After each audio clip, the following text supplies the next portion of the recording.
Sé que romper 6 años de relación por teléfono es muy injusto, Robert. Pero no tengo valor para mirarte a los ojos y decirte que no nos quiero ver más.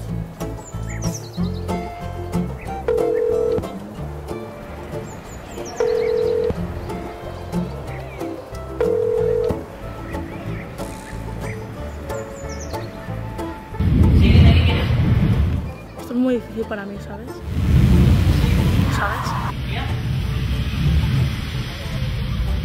Pero a pesar de que la cabeza me diga que sigamos juntos. Espera, espera.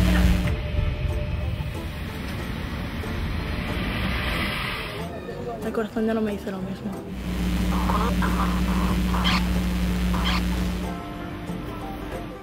Eres una persona magnífica, con un gran corazón.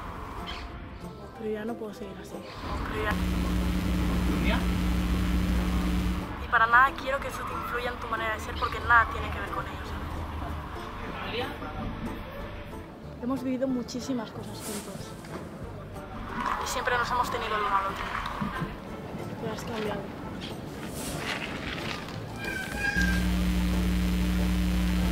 Últimamente has cambiado.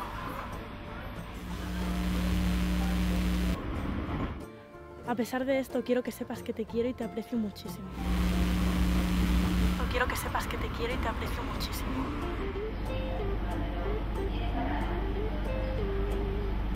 Y que los grandes momentos que hemos compartido ahí quedan en mi memoria. Y que los grandes momentos que hemos compartido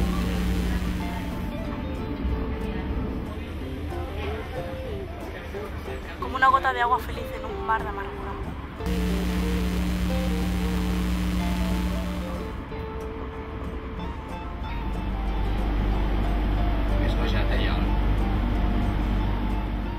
Pero quiero que no nos volvamos a ver. Quiero que no nos volvamos a ver. Si no es imposible, una nueva vida de cero.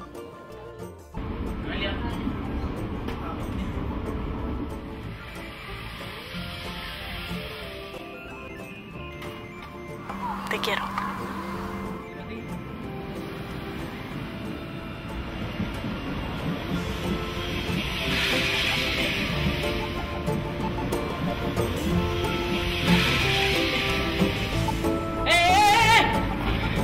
Joder.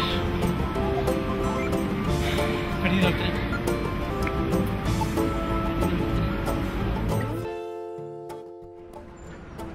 ¿Sabes? Eres una persona magnífica con un gran corazón. Hemos vivido muchísimas cosas juntos y siempre nos hemos tenido el uno al otro. Quiero que sepas que te quiero y te aprecio muchísimo. Y que los grandes momentos que hemos compartido ahí quedan. Quiero que no nos volvamos a ver. Te quiero.